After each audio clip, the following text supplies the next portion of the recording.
नमस्कार, न्यूज के इकलौते फैमिली शो न्यूज की पाठशाला में आप सभी का बहुत स्वागत। मैं हूं सुशांत सिन्हा।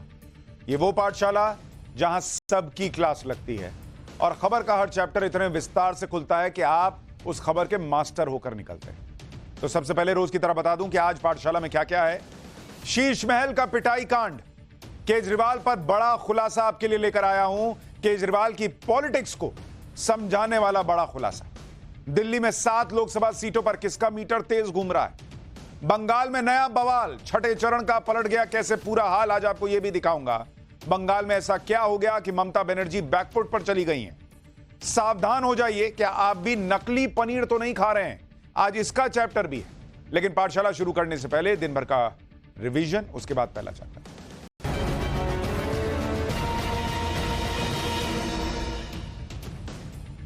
महाराष्ट्र के ठाणे में डोंबिवली इलाके में एक केमिकल कंपनी में जोरदार ब्लास्ट के बाद आग लग गई। इस हादसे में 8 लोगों की मौत हो गई, जबकि 40 से ज्यादा लोग घायल हुए। बताया जा रहा है कि धमाका इतना जोरदार था कि इसकी आवाज 3 किलोमीटर दूर तक सुनाई थी। शुरुआती जांच में पता चला है कि यह हादसा कंपनी में बॉयलर फटने की वजह से हुआ। एनडीआरएफ की टीम रेस्क्यू ऑपरेशन में जुटी हुई। बद्रीनाथ धाम में रील और वीडियो बनाना 15 लोगों को भारी पड़ गया।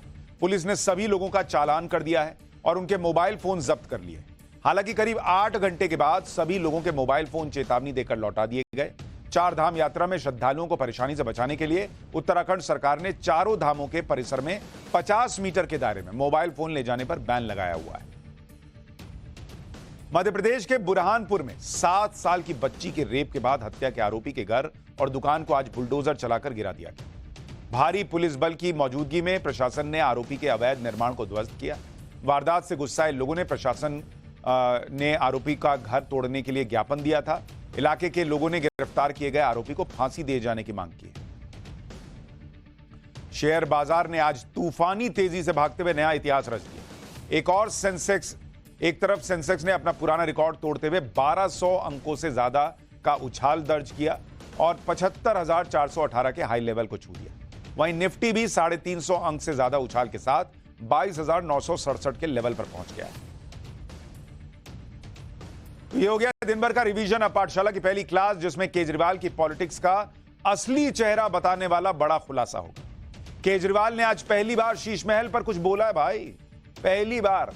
लेकिन बोलकर कैसे और फंस गए ये भी बताऊंगा। और साथ ही केजरीवाल ने तपती गर्मी में अपने बूढ़े मां बाप के साथ वो काम क्यों किया जिसे देखकर हर कोई हैरान रह गया। शीश महल के पिटाई कांड पर केजरीवाल पर बड़ा खुलासा। सबसे पहले इसका चैप्टर।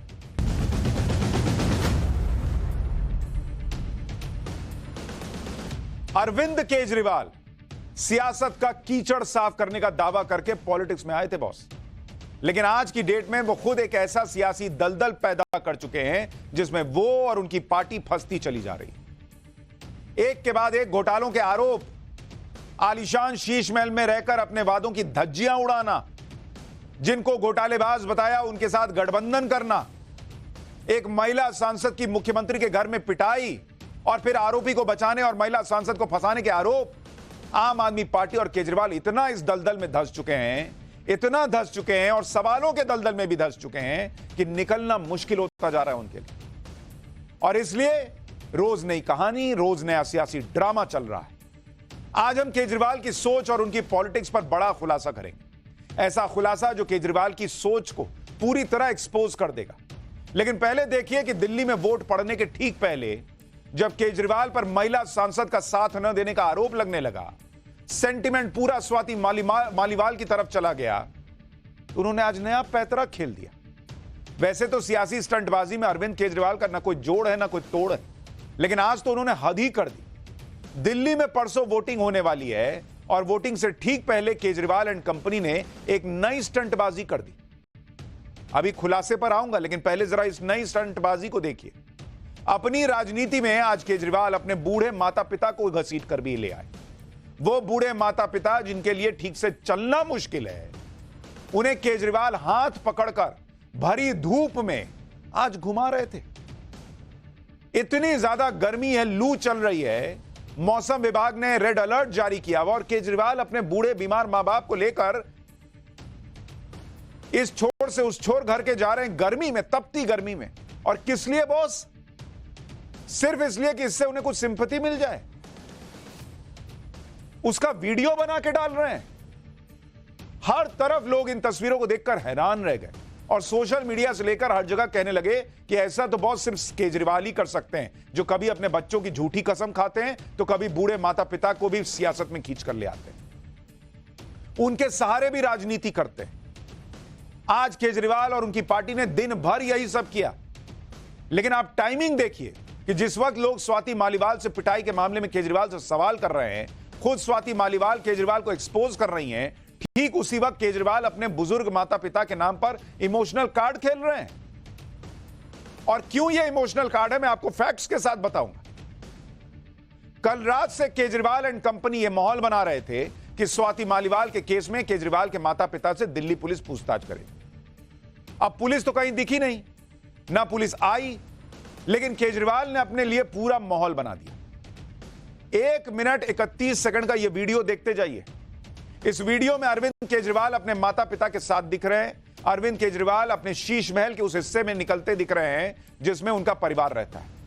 इस वीडियो में अरविंद केजरीवाल और उनकी पत्नी बूढ़े माता पिता को घर के लॉन से होते हुए केजरीवाल के उसी घर में मौजूद दफ्तर तक ले जा रहे हैं, चिलचिलाती धूप में। इस वीडियो को आज दोपहर अरविंद केजरीवाल ने खुद अपने ट्विटर हैंडल से पोस्ट किया और यह बताया कि वो अपने माता पिता के साथ दिल्ली पुलिस का इंतजार कर रहे हैं। कल ही अरविंद केजरीवाल ने बताया था कि उन्हें दिल्ली पुलिस का फोन आया था जिसमें उनके माता पिता से पूछताछ के लिए टाइम मांगा गया था।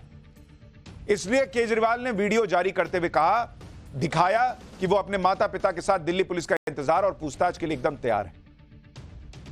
लेकिन शीश महल में अपने बुजुर्ग माता पिता के साथ वीडियो जारी करके अरविंद केजरीवाल खुद फंस गए, क्योंकि सवाल उठते हैं, अरविंद केजरीवाल को इतनी भीषण गर्मी में अपने माता पिता को घर से ऑफिस तक ले जाने की जरूरत क्या थी बॉस?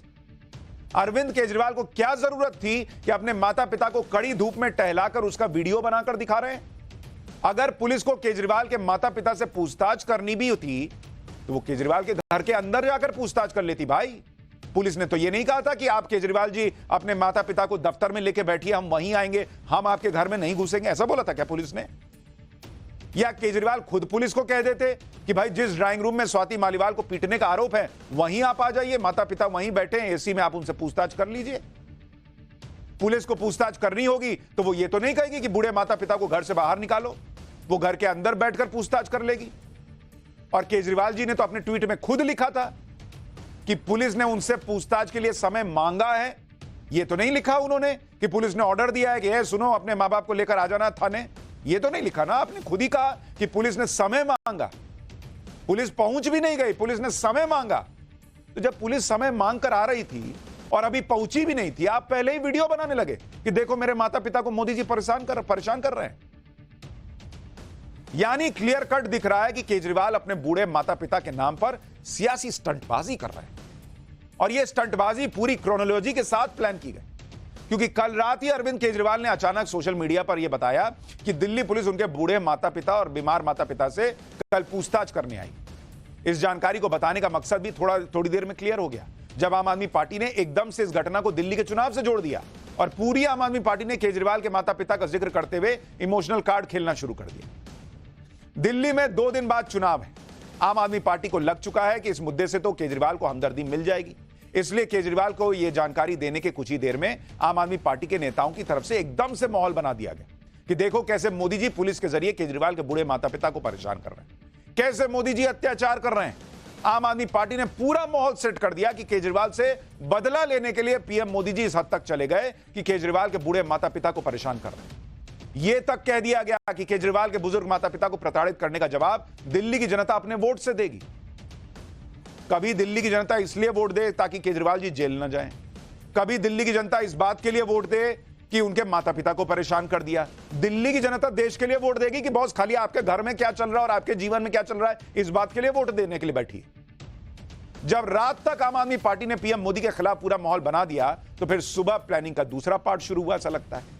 इसमें केजरीवाल और उनके माता पिता का वीडियो जारी हुआ और इस वीडियो को देखकर कोई भी बता देगा कि यह कोई रैंडम वीडियो नहीं है, बल्कि इसे खास मकसद से जारी किया गया और इस तरह पेश किया गया जैसे अरविंद केजरीवाल के माता पिता पर बहुत बड़ा अत्याचार किया जा रहा है। इसके बाद अगली प्लानिंग के तहत अरविंद केजरीवाल खुद सामने आए, प्रेस कॉन्फ्रेंस की और आरोप लगाया कि पीएम मोदी अपनी पुलिस भेजकर उनके माता पिता को प्रताड़ित कर रहे हैं।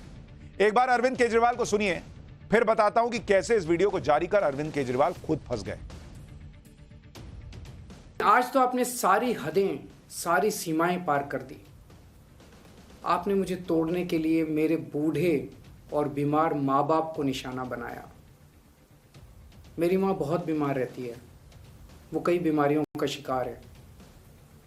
मोदी जी, 21 मार्च को आपने जब मुझे गिरफ्तार किया था, उसी दिन दोपहर को वो अस्पतालों से कुछ दिनों के बाद लौटी थी छुट्टी लेके। मेरे पिताजी 85 वर्ष के हैं, उन्हें ठीक से सुनाई भी नहीं पड़ता। क्या आपको लगता है मेरे माता पिता गुनहगार हैं? अपनी पुलिस से उनकी पूछताछ क्यों करवा रहे हैं? मेरे बूढ़े और बीमार माता पिता को क्यों प्रताड़ित कर रहे हैं? आपकी लड़ाई मुझसे है। मेरे माता पिता को प्रताड़ित करना बंद कर दीजिए। भगवान सब कुछ देख रहा है। अब अरविंद केजरीवाल के इन आरोपों को सुनकर प्रधानमंत्री मोदी भी सोच रहे होंगे कि भाई, सीएम आवास आपका, महिला सांसद आपकी पार्टी की, मारपीट का आरोप आपके पीए पर, लेकिन सारा दोष प्रधानमंत्री मोदी पर मढ़ दिया इन लोगों ने। लोग इस बात पर भी हैरान हैं कि केजरीवाल शीश महल में तो माता पिता के साथ टहलने का वीडियो पूरी दुनिया को दिखा रहे हैं, लेकिन स्वाति मालीवाल से मारपीट का एक भी वीडियो उन्होंने ट्वीट नहीं किया। खुद कह रहे हैं कि जांच होने दीजिए, तो सिलेक्टेड वीडियोस कैसे लीक हो गए शीश महल के? स्वाति मालीवाल के केस में तो अरविंद केजरीवाल कुछ बोलने को तैयार नहीं है, लेकिन जैसे ही बात उनके माता पिता से पूछताछ की आई तो तुरंत प्रेस कॉन्फ्रेंस करने पर आ गए। स्वाति मालीवाल के माता पिता के बारे में तो कभी नहीं सोचा कि उनके ऊपर क्या बीत रही होगी कि उनकी बेटी को किसी ने मार दिया, बेटी कह रही है। कमाल की बात यह है कि पूरी प्रेस कॉन्फ्रेंस में उन्होंने एक बार भी स्वाति मालीवाल का नाम तक नहीं लिया। मतलब जिस केस में पूछताछ होनी है उसका जिक्र नहीं किया।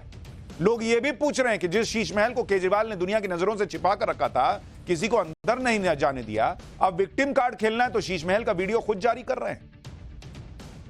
पुलिस आई, इसका माहौल बनाकर अरविंद केजरीवाल ने पूरा अपना सियासी चैप्टर सेट कर दिया। लेकिन पहली बात तो यह कि अगर पुलिस को परेशान करना होता तो अरविंद केजरीवाल के माता पिता को थाने बुलाती या कहीं और बुलाती। लेकिन अरविंद केजरीवाल ने खुद अपने ट्वीट में लिखा है कि पुलिस ने पूछताछ के लिए समय मांगा है। भाई, परेशान करना रहेगा तो बोलेगी कि लेके आइए, थाने लेकर आइए। दूसरी बात, यह भी कंफर्म नहीं है कि दिल्ली पुलिस केजरीवाल के माता पिता से पूछताछ करेगी भी या नहीं। यह बात तो सिर्फ केजरीवाल ने खुद उड़ाई हुई है।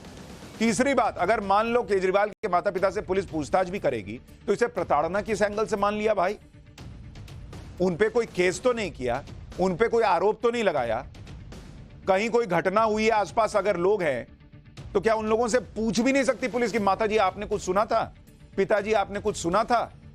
इतना ही तो पुलिस कर रही है, इसमें प्रताड़ना कौन से एंगल से हो गई? भाई, आप खुद देखिए, कल तो अरविंद केजरीवाल स्वाति मालीवाल के केस में कह रहे थे कि वो स्वाति मालीवाल पर हमले के मामले में निष्पक्ष जांच और न्याय चाहते हैं। केजरीवाल ने कहा था कि उन्हें उम्मीद है कि इस मामले में निष्पक्ष जांच की जाएगी। घटना के दो पक्ष हैं और पुलिस को दोनों पक्षों की निष्पक्षता से जांच करके इंसाफ देना चाहिए। जब अरविंद केजरीवाल इंसाफ की बात कर रहे हैं, निष्पक्ष जांच की बात कर रहे हैं, तो फिर विक्टिम कार्ड क्यों खेल रहे हैं? माता पिता को आगे कर इमोशनल कार्ड क्यों खेल रहे हैं? मारपीट की घटना तो केजरीवाल के घर पर हुई, तो स्वाभाविक है कि उस दिन घर पर जो भी मौजूद होगा उससे पूछताछ होगी। फिर केजरीवाल ये क्यों कह रहे हैं कि उनके बूढ़े माता पिता से पुलिस पूछताछ करके परेशान कर रही है? इसका तो मतलब यही निकलता है कि केजरीवाल खुद ये नहीं चाहते कि स्वाति मालीवाल केस में सही से जांच हो। क्या केजरीवाल को इस बात का डर है कि अगर सही से जांच हुई तो सवालों के घेरे में केजरीवाल भी आएंगे? केजरीवाल कैसे शीश महल के पिटाई कांड में सवालों के बीच फंसते चले जा रहे हैं, उस पर बड़ा खुलासा अभी तो करना बाकी है। अभी थोड़ी देर में वो खुलासा करूंगा, लेकिन पहले यह भी देख लीजिए कि केजरीवाल ने ऐसा पहली बार नहीं किया कि वो अपनी राजनीति के चक्कर में अपने परिवार वालों को लेकर आ गए। अपने राजनीतिक फायदे के लिए परिवार का सहारा लेने का आरोप अरविंद केजरीवाल पर आज से नहीं लग रहा है।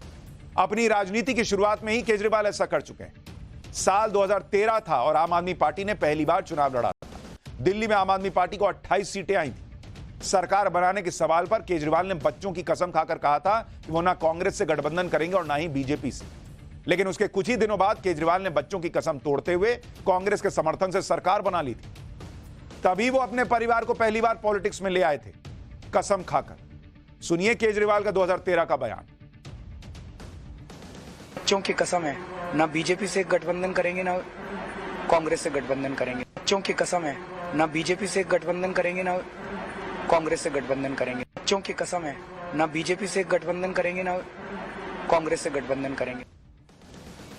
इसी तरह आप देखिए, अरविंद केजरीवाल जब जब फंसते हैं तो परिवार का सहारा लेते हैं। इस साल जनवरी में राम मंदिर की प्राण प्रतिष्ठा हुई तो आम आदमी पार्टी इससे दूर रही। कई बार खुद अरविंद केजरीवाल ने राम मंदिर का विरोध किया, लेकिन जैसे ही एंटी हिंदू छवि बनने लगी तो अरविंद केजरीवाल अपनी पत्नी और बूढ़ी मां के साथ राम मंदिर पहुंच गए। इसी तरह जब अरविंद केजरीवाल जेल गए तो अचानक से अपनी पत्नी को आगे कर दिया, क्योंकि इनको इमोशनल कार्ड खेलना था। उनकी पत्नी अचानक से पॉलिटिक्स में एक्टिव हो गई। केजरीवाल जिस कुर्सी पर बैठकर प्रेस कॉन्फ्रेंस करते थे, उसी कुर्सी पर बैठकर सुनीता केजरीवाल प्रेस कॉन्फ्रेंस करने लगी। लोगों ने कहना शुरू कर दिया था कि केजरीवाल की गद्दी उनकी पत्नी संभालेंगी। अपनी पत्नी सुनीता के राजनीति में आने को लेकर केजरीवाल ने अब कहा है कि सुनीता की सक्रिय राजनीति में कोई दिलचस्पी नहीं है। वो दिल्ली की जनता और मेरे बीच के पुल का काम कर रही थी। वो बताती थी कि बाहर क्या चल रहा है, सुनीता के जरिए अपने संदेश बाहर भेजता था। केजरीवाल ये सारा इमोशनल ड्रामा इसलिए कर रहे हैं क्योंकि दिल्ली में वोटिंग है और दिल्ली के सो कॉल्ड बेटे की राजनीति की हर जगह छीछा लेदर हो रही है। दिल्ली की हर मां, हर बहन, हर बेटी पूछ रही है कि ये कैसा बेटा और भाई है उनका जो एक महिला का साथ देना तो दूर, उनकी पूरी टीम अचानक उस महिला का चरित्रहनन करने लग गई, वो भी तब जब जांच चल ही रही है। इसी जमीनी सेंटिमेंट से वाकिफ केजरीवाल का आज पॉलिटिकल ड्रामा तो फेल हुआ ही, ऊपर से उनकी राजनीति का असली चेहरा भी दुनिया के सामने आ गया जब केजरीवाल की पॉलिटिक्स पर बड़ा खुलासा हुआ। जिन स्वाति मालीवाल केस में खुद की छवि बचाने के लिए केजरीवाल बूढ़े माता पिता का हाथ पकड़कर आज वीडियो बना रहे थे, उन्हीं स्वाति मालीवाल ने आज केजरीवाल और आम आदमी पार्टी के सारे दावों की पोल खोलकर रख दी। 13 मई को स्वाति मालीवाल के साथ केजरीवाल के शीश महल में मारपीट हुई थी। उसके बाद से स्वाति मालीवाल सिर्फ सोशल मीडिया पर ही अपनी बात रख रही थी, लेकिन स्वाति मालीवाल ने आज सबके सामने खुद के साथ हुई पिटाई पर सबसे बड़ा राज खोल दिया। आप ये खुलासा देखेंगे तो हैरान रह जाएंगे कि अरविंद केजरीवाल के शीश महल में स्वाति मालीवाल के साथ क्या क्या हुआ था। अपनी आप बीती आज खुद स्वाति मालीवाल बताएंगी। आज स्वाति मालीवाल ने केजरीवाल पर एक नहीं कई खुलासे किए। स्वाति मालीवाल ने बताया कि 13 मई को घटना के बाद से केजरीवाल ना तो उनसे मिले, ना ही उनका हाल जानने की कोशिश की। एक बार सुनिए स्वाति मालीवाल केजरीवाल की पॉलिटिक्स को कैसे एक्सपोज कर रही हैं, फिर आपको बताऊंगा कि स्वाति के इस बयान पर कैसे केजरीवाल एक्सपोज हुए।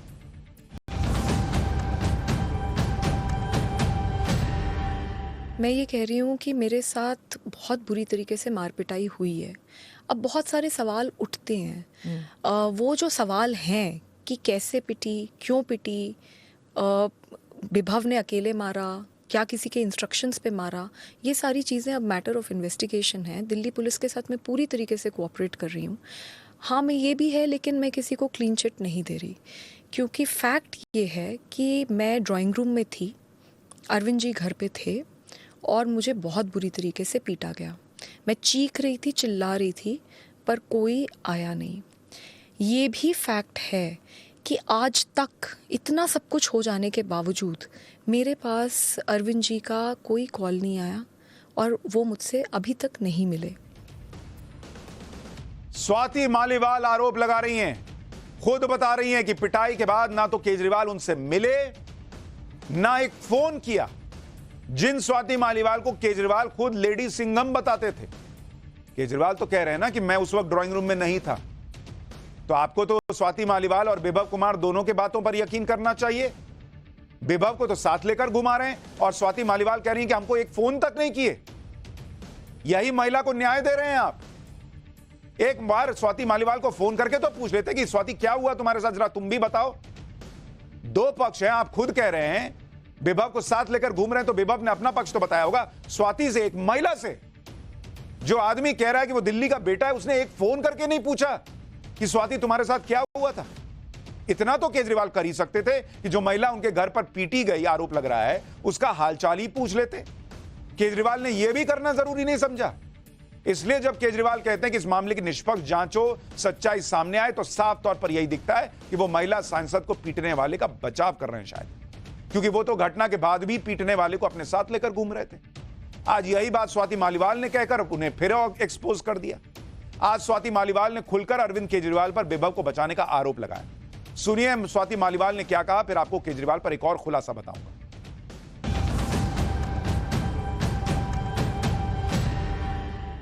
ये भी फैक्ट है कि इस पूरे प्रकरण में अरविंद जी उस आरोपी को पूरी तरीके से बचाते हुए दिख रहे हैं।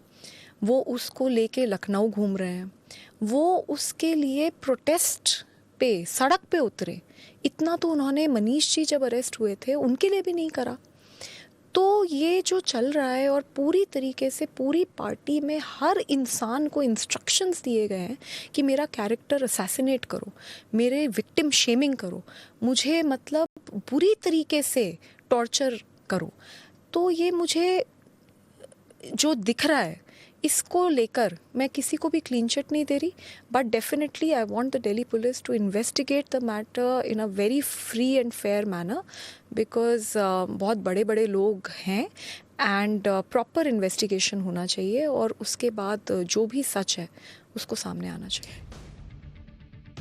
आज स्वाति मालीवाल ने यह भी खुलासा किया कि जब उन्हें पीटा जा रहा था वो जोर जोर से चिल्ला रही थी, लेकिन कोई मदद के लिए सामने नहीं आया, जबकि केजरीवाल उस वक्त घर पर थे। सुनिए एक बार स्वाति मालीवाल का एक और बड़ा खुलासा।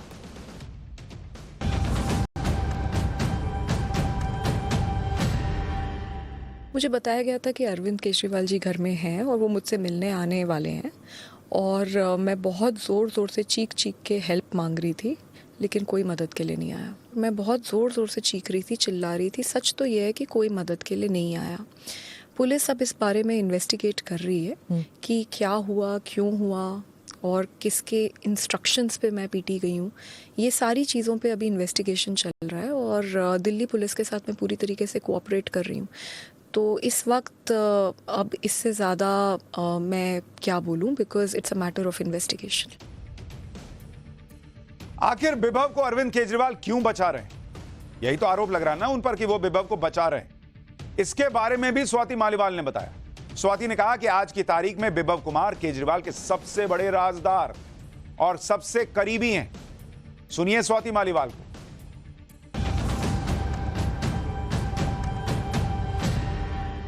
How long have you known Bibhav ji? I know him since 2006 only.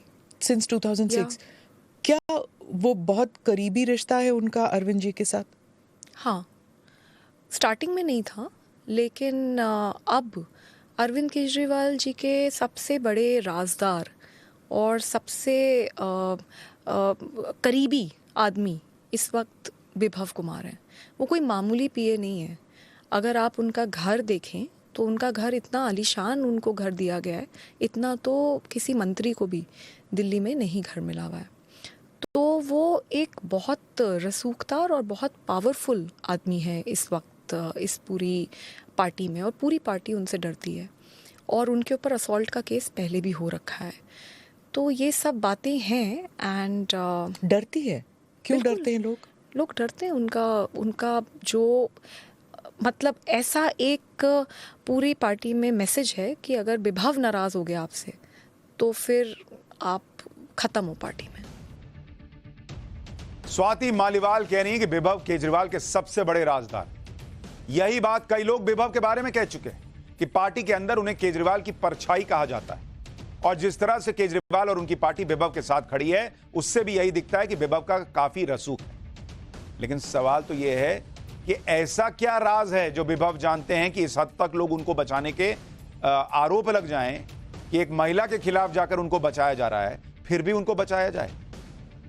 हो सकता है कि जांच के दौरान अगर पुलिस को विभव के फोन का डेटा मिल गया तो सिर्फ पिटाई कांड नहीं, बल्कि हो सकता है कई और राज सामने आ जाएं, और शायद इसी वजह से केजरीवाल घबराए हों, यह भी प्रश्न उठता है। स्वाति मालीवाल मामले में आम आदमी पार्टी लगातार यह कह रही है कि स्वाति मालीवाल बिना अपॉइंटमेंट के सीएम आवास में घुस गई और इसी वजह से हंगामा हुआ। लेकिन इसकी सच्चाई भी स्वाति मालीवाल ने आज बताई। सुनिए एक बार।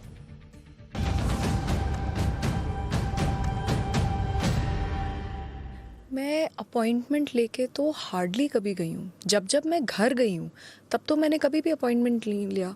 हाँ, ज़रूर है कि अगर ऑफिस जाते हैं उनके, क्योंकि उनकी मीटिंग्स लगी हुई होती हैं और बहुत एक प्रोटोकॉल होता है, तो अगर सेक्रेटेरिएट जाते हैं तब एक बार ऑफिस पे के लिए ऑफिशियल टाइम लेके जाया जाता है। लेकिन जब घर जाते हैं तो मैं ऐसे ही जाती हूँ।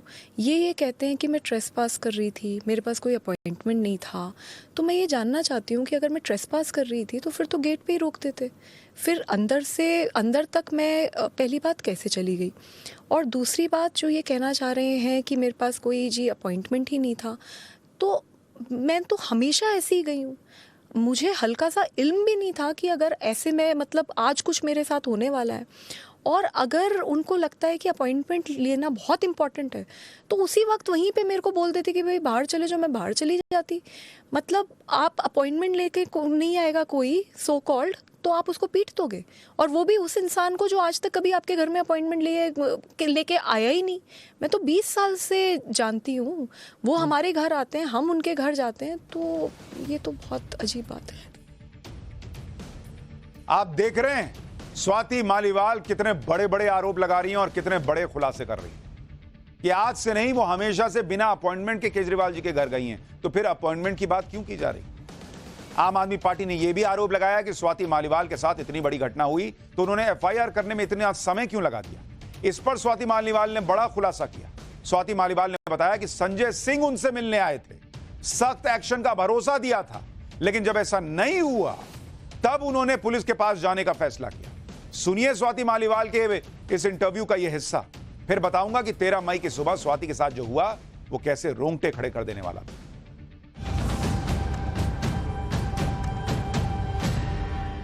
They came inside your house. Yes, they did. कितने लोग आए थे? थे कुछ लोग। Okay. तो उस टाइम वो they had sympathy with you. They had, because अगर आप देखें तो संजय सिंह जी आए थे मेरे घर पे, उन्होंने मेरा हाल देखा, उन्होंने देखा कि जो लड़की एक फाइटर है हमेशा, आज वो एक विक्टिम बन गई।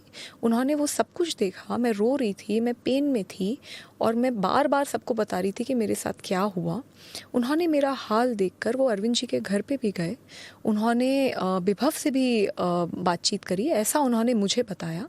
और उसके बाद सब कुछ देखकर अगले दिन उन्होंने एक प्रेस कॉन्फ्रेंस भी करी जिसमें उन्होंने ये बात मानी कि स्वाति इस देश में महिलाओं के लिए एक बहुत मुखर आवाज है और उसके साथ बहुत ज्यादा मारपीट हुई और इसीलिए अरविंद जी संज्ञान ले रहे हैं और अरविंद जी विभव के खिलाफ एक्शन लेंगे।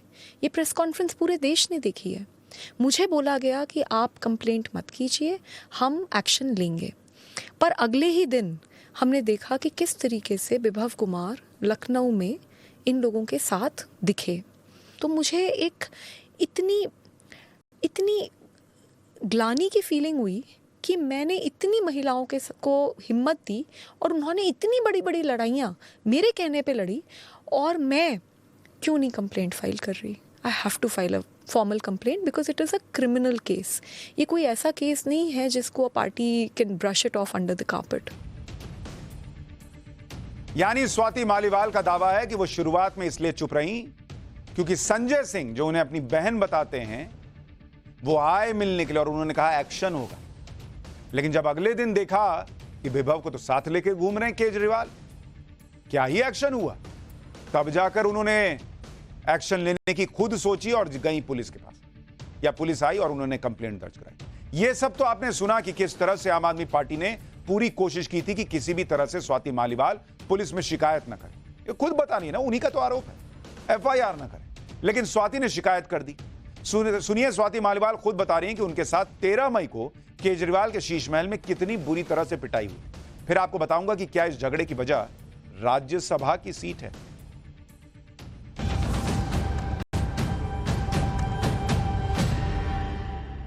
मैं 13 मई को सुबह 9 बजे के करीब अरविंद केजरीवाल जी से मिलने उनके आवास पे गई थी। मुझे वहाँ पे स्टाफ ने ड्राइंग रूम में बिठवाया और बताया कि अरविंद जी घर पे हैं और वो मुझसे मिलने आ रहे हैं। फिर दूसरी बार एक और स्टाफ आया, उसने भी मुझे यही बात बोली और मैं वहाँ बैठी हुई थी, आराम से बैठी हुई थी। इतने में विभव कुमार जो कि उनके पीएस थे, वो वहाँ पे धनधनाते हुए आते हैं, he entered from the door और वो चिल्लाने लगते हैं और गालियाँ दे रहे थे और उन्होंने मुझे बोला कि तेरी औकात क्या है, तेरी हिम्मत कैसे हुई हमें मना कर दे, तेरे को तो हम सबक सिखाएंगे, नीच औरत, पता नहीं क्या क्या बोल रहे थे वो। और उस समय मैं बहुत सकपका गई और मैंने उनको बोला भी कि भाई क्या हो गया, मतलब अरविंद जी आ रहे हैं, क्या हो क्या गया। तो इतना मैंने बोला और इतने में ही उन्होंने हाथ छोड़ दिया। उन्होंने मुझे 7-8 थप्पड़ पूरी ज़ोर से मारे। मैं सोफ़े पे बैठी थी, वो सामने खड़े थे और वो मारे ही जा रहे थे। मुझे बिल्कुल समझ नहीं आया कि क्या हुआ। इतने में मैंने अपने आप को बचाने के लिए अपने पैर से उनको पुश करने की कोशिश करी। तो जब मैंने उन्हें पुश करने की कोशिश करी तो उन्होंने मेरा पैर पकड़ लिया और मुझे नीचे घसीट दिया। उसमें मेरा सर भी जो वो सेंटर टेबल है उस पे जाके टकराया। मैं नीचे गिरी और फिर उन्होंने मुझे लातों से मारना शुरू किया और मैं चीखती रही, चिल्लाती रही, मैं मदद मांगती रही और मैंने उन्हें इतनी बार बोला कि मेरे पीरियड्स चल रहे हैं, मुझे छोड़ दो, मुझे बहुत दर्द हो रहा है। उसके बावजूद वो आदमी नहीं माना। जब से स्वाति मालीवाल का केस सामने आया, हर कोई यही पूछ रहा है कि अगर पिटाई हुई तो उसकी वजह क्या थी? आखिर केजरीवाल के घर में स्वाति मालीवाल को पीटा क्यों गया? इसका भी खुलासा आज स्वाति मालीवाल ने कर दिया। सुनिए स्वाति मालीवाल को।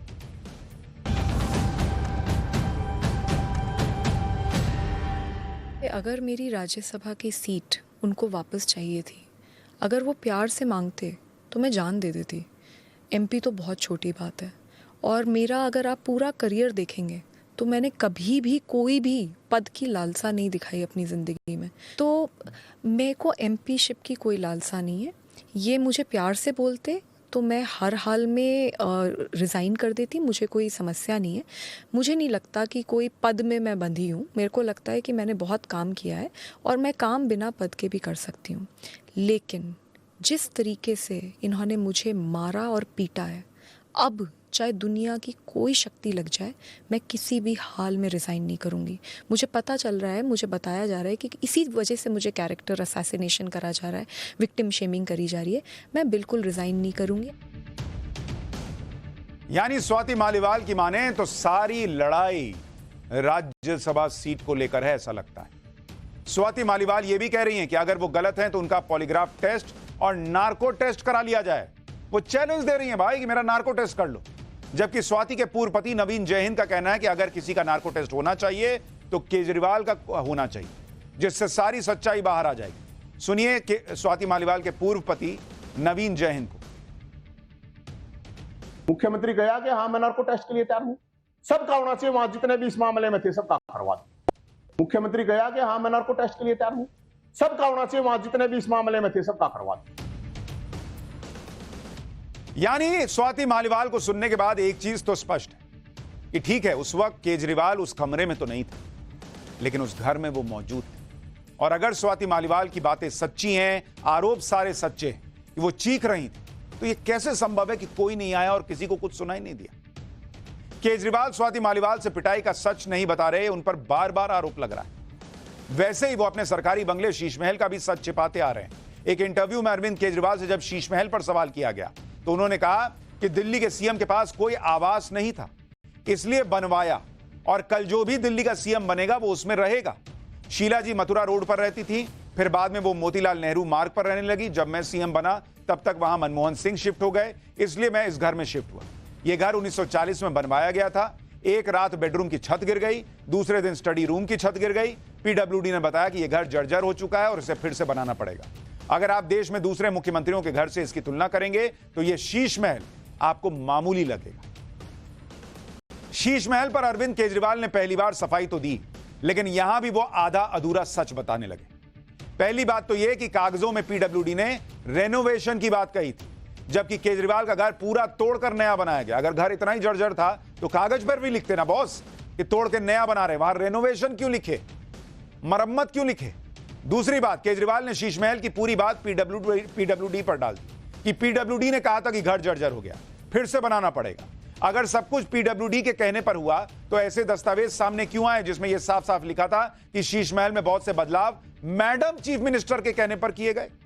तीसरी बात, केजरीवाल ने कहा कि दूसरे मुख्यमंत्रियों के घर की तुलना करें तो यह मामूली लगेगा।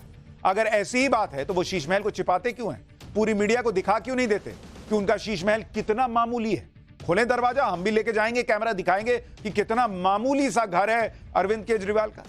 चौथी बात, अगर घर जर्जर था तो उसे फिर से बनाने की बात तो समझ आती है, लेकिन आम आदमी की तरह रहने की बात करने वाले केजरीवाल के घर में आलीशान फर्नीचर, महंगे पर्दे, विदेशी टाइल, रिमोट वाले दरवाजे, महंगे कमोड, इसकी क्या जरूरत थी बॉस? यह भी पीडब्ल्यूडी ने कहा था कि 4 लाख का कमोड नहीं लगेगा तो घर फिर जर्जर हो जाएगा, या 8 लाख के पर्दे नहीं लगेंगे तो घर जो है वो टूट के गिर जाएगा क्या? जो अरविंद केजरीवाल आज अपने आलीशान बंगले को डिफेंड कर रहे हैं, वही अरविंद केजरीवाल एक वक्त में शीला दीक्षित को यह कहकर टारगेट करते थे कि शीला दीक्षित के घर में 10-10 एसी लगे। शीला दीक्षित का ऑफिस यानी दिल्ली सचिवालय तो पूरा का पूरा एयर कंडीशनड है, वहां का टॉयलेट भी एयर कंडीशनड है और उसका बिल जनता देती है। तब तो अरविंद केजरीवाल ने यह नहीं कहा कि शीला दीक्षित ने कौन सा अपने लिए घर बनवाया है, जो नेक्स्ट सीएम बनेगा वो भी तो उसी घर में रहेगा। तब यह लॉजिक नहीं था। शीला दीक्षित ने क्या वो मुख्यमंत्री आवास अपने लिए कागज पर लिखवा लिया था क्या? वो भी मुख्यमंत्री आवास में रहती थी। तब तो आप कहते थे कि ऐसे घरों में रहने की जरूरत नहीं, मैं ऐसा बंगला नहीं लूंगा जी। तब क्यों नहीं कहा कि मैं भी बंगला लूंगा, मुख्यमंत्री रहते मैं भी रहूंगा? सुनिए, जो केजरीवाल आज शीश महल को डिफेंड कर रहे हैं वो कैसे शीला दीक्षित पर सवाल उठाते हैं। शीला दीक्षित के घर की बिजली 10-10 एसी लगे हुए शीला दीक्षित के घर पे, उसकी बिजली का बिल कौन देता है? हम देते हैं उसकी बिजली का बिल, हम देते हैं शीला दीक्षित के घर के बिजली का बिल। दिल्ली सचिवालय देखा है? दिल्ली सचिवालय पूरा का पूरा एयर कंडीशनड है ऊपर से नीचे तक। उनका टॉयलेट भी, पखाना भी उनका एयर कंडीशनर में चलता है, एयर कंडीशनड चलता है उनका पखाना भी। उनका पूरा का पूरा टॉयलेट भी एयर कंडीशनर है। उस पूरे के पूरे दिल्ली सचिवालय का बिजली का बिल कौन देता है? हम देते हैं। अरविंद केजरीवाल को तब तो बड़ी चिंता थी कि बिजली का बिल हम देते हैं, जनता देती है। 4 लाख के कमोड का बिल किसने भरा सर? वो भी जनता के जेब से ही गया है। 8 लाख के पर्दे का बिल किसने भरा? वो भी जनता के पैसे से गया है। वो करोड़ों के मार्बल जो लगे हैं वो भी जनता के पैसे से लगे हैं सर। और आप पर सवाल इसलिए है कि आप ये बदलने के नाम पर आए थे। शीला दीक्षित के घर में 10 एसी लगे हैं, ऐसा बोल बोलकर केजरीवाल ने कांग्रेस के खिलाफ जमकर माहौल बनाया था। केजरीवाल खुद को आम आदमी बताते थे और 2013 में जनता का भरोसा जीतने के लिए बाकायदा एफिडेविट दाखिल करके कहा था कि सरकार बनने के बाद लाल बत्ती नहीं लूंगा जी, गाड़ी नहीं लूंगा जी, सुरक्षा नहीं लूंगा, सुरक्षा आम आदमी के लिए है, बड़ा बंगला नहीं लूंगा जी, सामान्य घर में रहूंगा। तब क्यों नहीं कहा कि ये तो सीएम का होता है, मैं रहूंगा बड़े घर में, ये गाड़ी तो सीएम की होती है, मैं तो रहूंगा क्योंकि अगला जो सीएम आएगा वो भी इसमें घूमेगा। लेकिन जब केजरीवाल अपने बच्चों की झूठी कसम तक खा सकते हैं, उन पर ये बार बार लोग उनको ये याद दिलाते हैं, तो वही लोग कहते हैं कि उनके लिए एफिडेविट में इस तरह की बातें लिखना बहुत छोटी बात है। आज केजरीवाल का हाल देखिए, बंगला नहीं देने की बात करने वाले, बंगला नहीं लेने की बात करने वाले केजरीवाल आज आलीशान शीश महल में रहते हैं, जिसे दिल्ली की जनता के 45 करोड़ रुपए खर्च करके बनाया गया। और सुरक्षा नहीं लेने की बात एफिडेविट में लिखने वाले केजरीवाल आज कड़ी सुरक्षा के घेरे में रहते हैं। बाहर निकलते हैं तो उनकी सिक्योरिटी किसी को केजरीवाल के पास फटकने तक नहीं देती। प्राइवेट जेट में भी चलते हैं कई बार, जब इलेक्शन के लिए जा रहे हैं, कहीं जा रहे हैं। सीएम है, जाइए, लेकिन याद इसलिए दिला रहा हूं कि आपने ही कहा था कि यह सब बदलने आया। इसीलिए हमने कहा कि अरविंद केजरीवाल की पॉलिटिक्स पर यह बड़ा खुलासा है जो बताता है कि वो कहां से कहां आ चुके हैं। खैर, जब पॉलिटिक्स की बात हो ही रही है तो पाठशाला में अब अगली क्लास, बंगाल में कैसे नया बवाल और छठे चरण का पलट गया पूरा हाल। बंगाल में ऐसा क्या हो गया कि ममता बनर्जी बैकफुट पर आ गई हैं? अब इसका जवाब।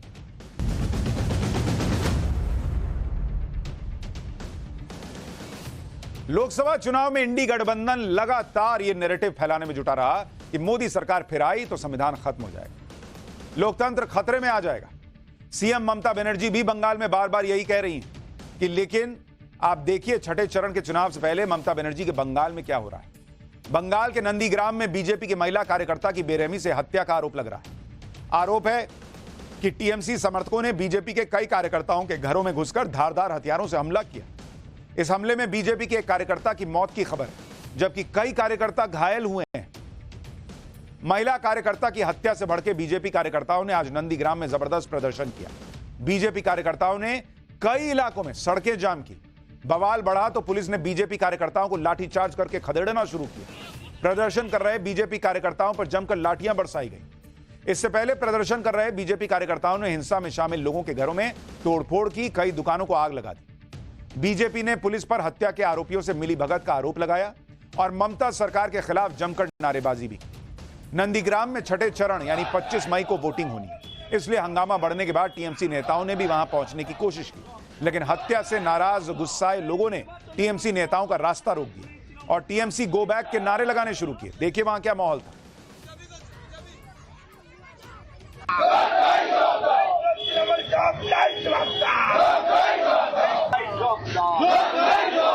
আরে নির্বাচনের নামে প্রশ্ন হচ্ছে কেন? পুলিশ তৃণমূল সব চাই।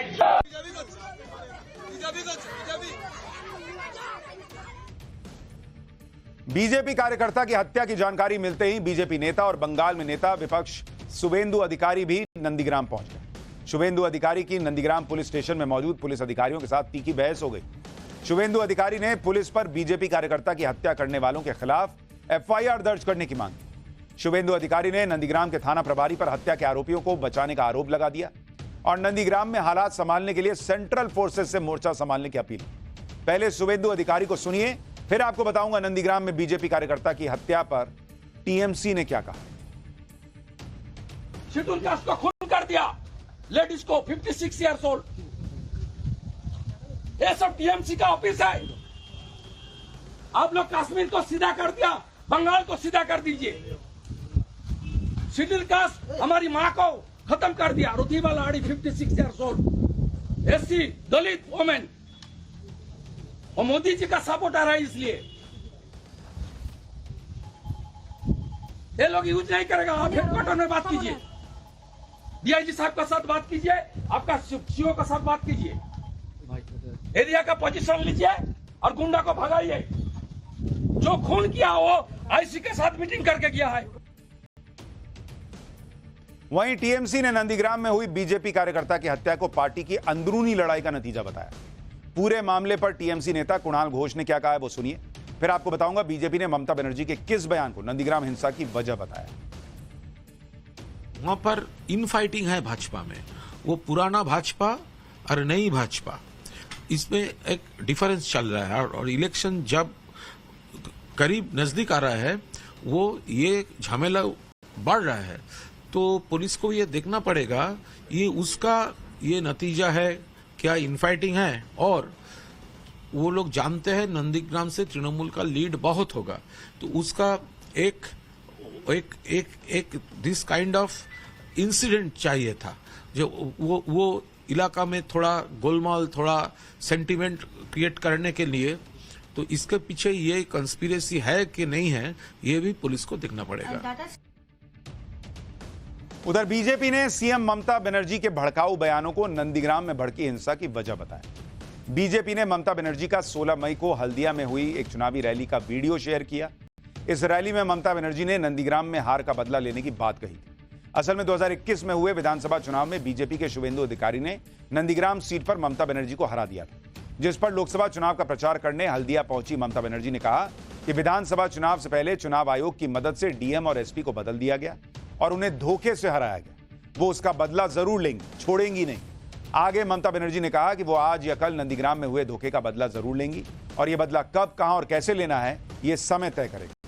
यही नहीं, ममता बनर्जी ने चुनावी रैली के मंच से यह भी कहा कि बीजेपी, ईडी, सीबीआई हर समय वही नहीं रहेगी। एक बार ममता बनर्जी का यह बयान सुनिए, फिर आपको बताऊंगा बीजेपी ने ममता बनर्जी के इस बयान पर क्या कहा। আমাকে প্রতারণা করা হয়েছে, আমার রিগিং করা হয়েছে, টোটাল ভোট লুট করা হয়েছে। সেদিন ডিএম এসপি সবাইকে চেঞ্জ করে দিয়ে ইলেকশন হয়ে যাওয়ার পরেও লোডশেডিং করে দিয়ে রেজাল্ট পাল্টে দিয়েছিল। আমি আজ নাও কাল এর বদলা তো নেবই, কিভাবে নেব, কেমন করে নেব সেটা আগামী দিন পথ দেখাবে। ये वो पुराना बयान है ममता बनर्जी का, जिसको लेकर अब आरोप लग रहा है कि इसी का नतीजा नंदीग्राम की हिंसा। तो बीजेपी कुछ कह रही है, टीएमसी कुछ कह रही है। बीजेपी ने करीब एक हफ्ते पहले हल्दिया में दिए गए ममता बनर्जी के बयान को बीजेपी वर्कर की हत्या की वजह बता दिया। केंद्रीय मंत्री स्मृति ईरानी ने तो ममता बनर्जी को पॉलिटिकल किलिंग्स का सरगना तक कह दिया। सुनिए स्मृति ईरानी ने ममता बनर्जी पर क्या कहा है, फिर बताता हूं कि बंगाल में छठे चरण के चुनाव से पहले ममता बनर्जी क्यों बैकफुट पर नजर आ रही है। ममता बंदोपाध्याय का बदला लेने का ये आह्वान भाजपा के कार्यकर्ताओं को मौत के घाट उतारने का संकेत है। पॉलिटिकल किलिंग्स की सरगना बन चुकी हैं ममता बंदोपाध्याय। बीजेपी आरोप लगा रही है कि लोकसभा चुनाव में हार तय देखकर हार की वजह से ममता बनर्जी और टीएमसी बौखलाएगी। बीजेपी दावा क्यों कर रही है ऐसा? इसके लिए आपको बंगाल में छठे चरण में होने वाले चुनाव का समीकरण समझना जरूरी है। दरअसल बंगाल में 25 मई को छठे चरण में 8 सीटों पर मतदान है। साल 2019 के लोकसभा चुनाव में टीएमसी इन 8 सीटों में से सिर्फ 3 सीट जीत पाई, जबकि बीजेपी ने 8 में से 5 सीटें जीत ली थी। इन 8 सीटों में तमलुक लोकसभा सीट भी आती है और नंदीग्राम विधानसभा इसी सीट का हिस्सा है, जहां विधानसभा चुनाव में बीजेपी के शुवेंदु अधिकारी ने ममता बनर्जी को हरा दिया था। और इस बार पीएम मोदी के धुआंधार प्रचार ने बंगाल में जो माहौल बना दिया है, पीएम मोदी की रैलियों में जिस तरह जनसैलाब उमड़ रहा है, उससे ममता बनर्जी टेंशन में है। उस पर ओबीसी सर्टिफिकेट पर आए कलकत्ता हाईकोर्ट के फैसले से ममता बनर्जी की टेंशन और बढ़ गई होगी। इसलिए ममता बनर्जी को अपने वोट बैंक को खुश करने के लिए हाईकोर्ट का फैसला नहीं मानने तक का ऐलान करना पड़ गया।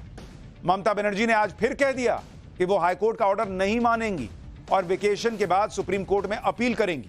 यही नहीं, ममता बनर्जी ने यह भी कहा कि वो जानती हैं कानून कैसे बदला जा सकता है और कैसे बनाया जाता है। लेकिन पीएम मोदी ने कलकत्ता हाईकोर्ट के फैसले के बहाने आज फिर ममता बनर्जी और इंडी गठबंधन को निशाने पर लिया। पीएम मोदी ने हाईकोर्ट का फैसला नहीं मानने की सोच पर सवाल उठाए। सुनिए प्रधानमंत्री को, फिर आपको छठे चरण में आने वाली सुनामी के बारे में बताता हूं। बंगाल में लोगों ने मुसलमानों को रातों रात ओबीसी के सर्टिफिकेट दे दिया था। जो आरक्षण ओबीसी को मिलना चाहिए वो सारा का सारा मुसलमानों को, और वो भी घुसपैठियों में बांटा जा रहा था। हाईकोर्ट ने बंगाल में पिछले 10-12 साल में मुसलमानों को दिए सारे ओबीसी सर्टिफिकेट रद्द कर दिए। लेकिन साथियों, आप ये इंडी जमात वालों की मानसिकता देखिए। बंगाल की सीएम ने घोषणा कर दी है कि वो हाईकोर्ट का फैसला नहीं मानेगी। बंगाल समेत लोकसभा चुनाव के छठे चरण में 25 मई को कहां और कितनी सीटों पर मतदान होगा, यह भी देखिए। फिर आपको बताऊंगा छठे चरण में किसकी सुनामी आने वाली है और 5वें चरण तक बीजेपी कितनी सीटें जीतने का दावा कर रही है। उत्तर प्रदेश में 14 सीटों पर मतदान है छठे चरण में। दिल्ली की 7 सीटें शामिल हैं, हरियाणा की 10, बंगाल की 8 सीट, बिहार की 8 सीट, झारखंड की 4, ओडिशा की 6 सीट और जम्मू कश्मीर की 1 सीट। छठे चरण में जिन 58 सीटों पर मतदान होगा, उन सीटों पर 2019 में क्या नतीजा आया था वो भी आपको बता देता हूं। इन 58 सीटों में जो छठा चरण है, 6th फेज, इसमें अगर आप देखेंगे 6th फेज जहां पर वोटिंग है, इसमें 58 सीट है, 58 सीट पर वोटिंग होनी है। और 2019 का नतीजा क्या रहा था? 2019 में इन 58 सीटों में बीजेपी ने 40 सीटें जीती थी। 40 सीधे बीजेपी जीत गई थी। कांग्रेस को कितनी सीट आई थी इन 58 में? 0 अंडा। और अन्य को, अदर्स जिसमें टीएमसी वगैरह भी हैं, उनको आई थी 18 सीट। यानी बीजेपी ने सुपड़ा साफ कर दिया था। और स्ट्राइक रेट की बात करें तो बीजेपी का स्ट्राइक रेट 75% का। यानी छठे चरण की सीटों पर बीजेपी अकेले ही काफी मजबूत है और इस चरण में बीजेपी को अपना पिछले स्ट्राइक रेट में और सुधार करने की उम्मीद है। इसके लिए पीएम मोदी और सीएम योगी की सुपरहिट जोड़ी ने ताबड़तोड़ प्रचार भी किया। इसलिए आज ओडिशा में प्रचार करने पहुंचे सीएम योगी ने छठे चरण में बीजेपी के लिए समर्थन की सुनामी आने और 4 जून को 400 पार का टारगेट पूरा होने की गारंटी दे दी।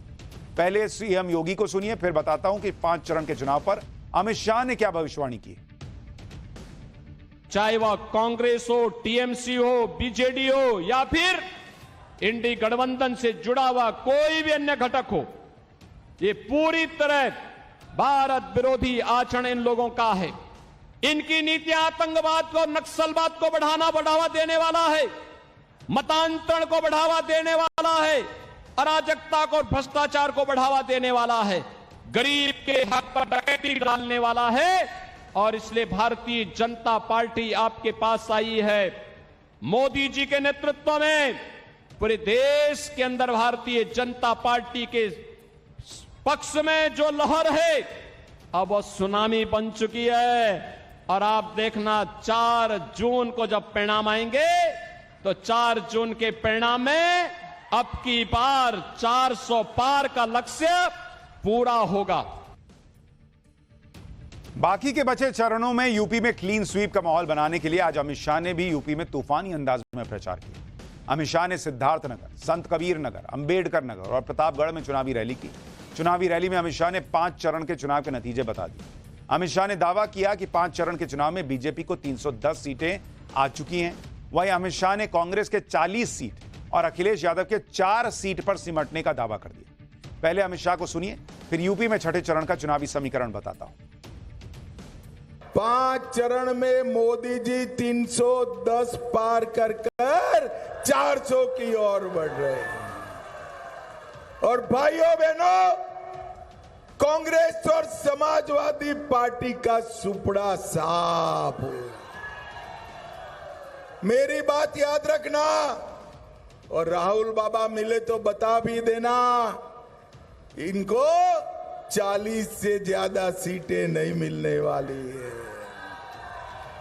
और अखिलेश बाबू, आपका तो 4 का भी आंकड़ा पार नहीं हो रहा है।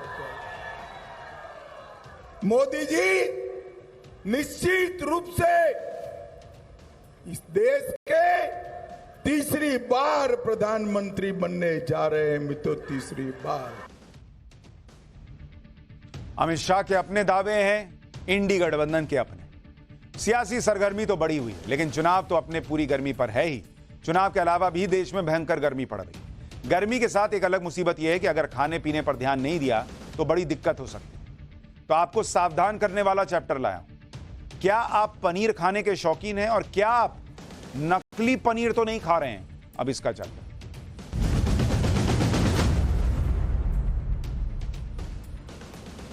भारत में लगभग हर शादी या पार्टी में पनीर से बनी डिश जरूर बनवाई जाती है। होटल और रेस्टोरेंट में भी लोगों की पहली पसंद पनीर ही होती है। मतलब नॉनवेज नहीं खा रहे तो कहते हैं क्या खाएंगे भाई, पनीर का कुछ मंगा लें, क्योंकि घर में आलू प्याज ये सब तो बन ही रहा है। तो लोगों को लगता है पनीर खाए तो कुछ स्पेशल खाए। पनीर टिक्का से लेकर मटर पनीर तक, शाही पनीर से लेकर कढ़ाई पनीर तक, जैसी बहुत सी पनीर की डिशेस दावत का जायका और शान दोनों बढ़ा देती है। लेकिन इसका दूसरा पहलू यह भी है कि देश में बहुत बड़ी मात्रा में नकली पनीर भी बेचा जा रहा है। नकली पनीर बनाने वाली गैंग्स इस पनीर में ऐसी चीजों की मिलावट कर रहे हैं जिसे पहचानना बहुत मुश्किल है। यह पनीर दिखने में तो आपको असली लगेगा, लेकिन इसे खाने के बाद आपके शरीर में बहुत दिक्कतें पैदा हो सकती हैं। जो लोग पनीर के शौकीन हैं और आए दिन पनीर से बनी चीजें खाते हैं, उनके लिए पनीर स्लो पॉइजन से कम नहीं। पिछले कई दिनों में देश के अलग अलग इलाकों से बड़ी मात्रा में नकली पनीर पकड़ा गया। नकली पनीर के धड़ल्ले से बिकने की सबसे बड़ी वजह यह भी है कि आम नागरिक इसे पहचान नहीं पाता, और दूसरा, नकली पनीर को लेकर हमारे यहां कानून बहुत कमजोर है, इसलिए पकड़े जाने के बाद भी लोग इस काम को बंद नहीं करते। आगे बढ़ने से पहले नकली पनीर में मिलाए जाने वाली चीजों के बारे में आपको बता देता हूं। नकली या मिलावटी पनीर में पहला आइटम जो मिलाया जा रहा है वो है स्किम्ड मिल्क पाउडर, यूरिया और डिटर्जेंट। इन सभी चीजों को मिलाने से पनीर को सफेद बनाने में मदद मिलती है। इसके अलावा सल्फ्यूरिक एसिड भी मिलाया जाता है। इससे नकली पनीर को पनीर जैसी शेप या आकार दिया जाता है। इस एसिड की वजह से नकली पनीर को काटते हुए भी इसकी पहचान नहीं कर पाते। नकली पनीर में चिकनाई लाने के लिए पॉम ऑयल मिलाया जाता है। इन सभी चीजों को तैयार करने के बाद एक घोल तैयार होता है जिसमें सोडियम बाइकार्बोनेट यानी बेकिंग सोडा डाल दिया जाता है। इससे पनीर का घोल फट जाता है और बाद में इसे बड़े बड़े टुकड़ों में जमा दिया जाता है। यही पनीर ठंडा करके आपके आसपास के इलाके की दुकानों तक पहुंचकर आपके घर तक पहुंच रहा है। अब यह भी समझिए कि इस नकली पनीर की असली कीमत क्या है और यह बाजार में किस रेट में बिकता है। लेकिन इसे जानने से पहले असली पनीर का रेट देखिए। दरअसल 1 किलो असली पनीर बनाने के लिए करीब 5 किलो दूध की जरूरत पड़ती है। अभी 1 लीटर दूध की कीमत करीब 70 रुपए है। इस हिसाब से 1 किलो असली पनीर की कीमत 400 रुपए के आसपास बैठती है, जबकि 1 किलो नकली पनीर को बनाने में मात्र 100 से 120 रुपए का खर्चा आता है। इसे दुकानदारों को थोक रेट में 150 से 180 रुपए में बेच दिया जाता है। बाद में यही पनीर इलाके के हिसाब से आपको 300 से 400 रुपए में मिलता है। अगर आपको कोई दुकानदार सस्ता पनीर बेचने का ऑफर दे रहा हो तो संभल जाइए, क्योंकि यह नकली पनीर या मिलावटी पनीर हो सकता है। देश में नकली पनीर का मार्केट इसलिए भी बढ़ रहा है क्योंकि आम नागरिक के पास नकली पनीर की पहचान करने वाली कोई मशीनरी या लैब तो है नहीं। इसके अलावा लोगों के पास नकली पनीर को पहचानने की जानकारी भी नहीं है। आपको कुछ तरीके बता देता हूं जिससे आप घर पर ही नकली पनीर की पहचान कर सकते हैं। इसके लिए सबसे आसान तरीका तो यह है कि पनीर का एक छोटा टुकड़ा लें और उसे हाथों से मसल कर दें। अगर पनीर टूटकर बिखरने लगे तो समझिए कि पनीर नकली है। दरअसल नकली पनीर में मौजूद स्किम्ड मिल्क पाउडर ज्यादा दबाव सहन नहीं कर पाता और दबाव पड़ते ही बिखर जाता है। दूसरा तरीका यह है कि पनीर को पानी में उबाल लीजिए। जब ठंडा हो जाए तो सोयाबीन या अरहर दाल का पाउडर पनीर पर डाल दीजिए।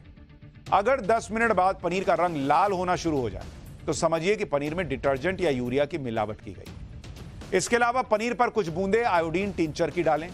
अगर पनीर का रंग गहरा नीला या काला हो जाता है तो समझ जाइए कि पनीर मिलावटी है और इसमें स्टार्च की मात्रा बहुत ज्यादा है। आयोडीन टिंचर किसी भी केमिकल शॉप पर आसानी से मिल जाता है। अब इसके लिए ये नहीं कि पूरे पनीर पर डाल दिया और पता चला कि अच्छा पनीर भी खराब हो गया। थोड़ा सा पनीर लेकर उसमें डालिए। आयोडीन टिंचर की मदद से किस तरह पनीर की पहचान की जा सकती है, इसका एक वीडियो आपको दिखाता हूं। इस प्लेट में पनीर के 2 टुकड़े रखे हुए हैं। पहले टुकड़े पर पीले रंग का आयोडीन टिंचर डाला गया, इससे पनीर पर पीले रंग में कोई बदलाव नहीं आया। जबकि दूसरे पनीर के टुकड़े पर इस केमिकल को डालने के बाद इसका रंग काला हो जाता है। ये देखिए, पहले पे डाला वो पीले का पीला है, अब दूसरे पे देखिए डालने पर क्या होता है। ये देखिए पनीर काला हो गया। यानी काले रंग वाला पनीर मिलावटी है क्योंकि इसमें स्टार्च की मात्रा बहुत ज्यादा है। अब आप भी इस आयोडीन टिंचर की मदद से मिलावटी पनीर को पकड़ सकते हैं। तो बड़ा जरूरी है कि इस तरह से एहतियात बरतिए। पाठशाला देखते रहिए। अब अभी पनीर खा रहे हैं तो उसको मत छोड़ दीजिए, अगली बार से टेस्ट कर लीजिएगा। एक छोटा सा ब्रेक ले रहे हैं। ब्रेक के बाद स्वाति मालीवाल केस में केजरीवाल को लेकर एक और बड़ा खुलासा, एक और बड़ी जानकारी आ रही है, वो भी बताऊंगा। और ब्रेक के बाद स्वाति मालीवाल केस में अरविंद केजरीवाल कैसे अपने करीबी विभव को बचा रहे थे, जो आरोप लग रहा है, उस पर एक और बड़ा खुलासा हुआ है। अब यह पता चला है कि विभव लखनऊ दौरे के बाद भी अरविंद केजरीवाल के साथ ही मौजूद था। मारपीट के बाद सबसे पहले विभव को केजरीवाल के साथ लखनऊ में देखा गया था। इस पर बहुत सारे सवाल उठे कि भाई अरविंद केजरीवाल विभव को साथ लेकर लखनऊ क्यों गए, लेकिन बावजूद इन सवालों के लखनऊ के बाद से विभव केजरीवाल के साथ दिखा तो नहीं, लेकिन अब खुलासा यह हुआ है कि विभव लखनऊ से केजरीवाल के साथ अमृतसर भी गया था। फ्लाइट पैसेंजर डिटेल से इस बात का खुलासा हुआ है। विभव पहले 16 मई को केजरीवाल के साथ लखनऊ गया, फिर लखनऊ से केजरीवाल के साथ पंजाब गया था। ये उस फ्लाइट डिटेल में लिखा हुआ है, आप देखिए उसमें अरविंद केजरीवाल, संजय सिंह और तीसरा नाम विभव कुमार का भी लिखा हुआ है। यानी लखनऊ में विभव कुमार के दिखने के बाद, इतना हंगामा, इतना बवाल होने के बाद भी अरविंद केजरीवाल विभव को साथ लेकर घूमते रहे। और यही बात स्वाति मालीवाल भी कह रही हैं कि इतना सब कुछ होने के बाद ना मुझे एक फोन किया, ना मेरा हाल पूछा अरविंद केजरीवाल ने, और जब विभव को साथ लेकर घूमते रहे तब मुझे पुलिस में अपनी बात कहनी। एक छोटा सा ब्रेक।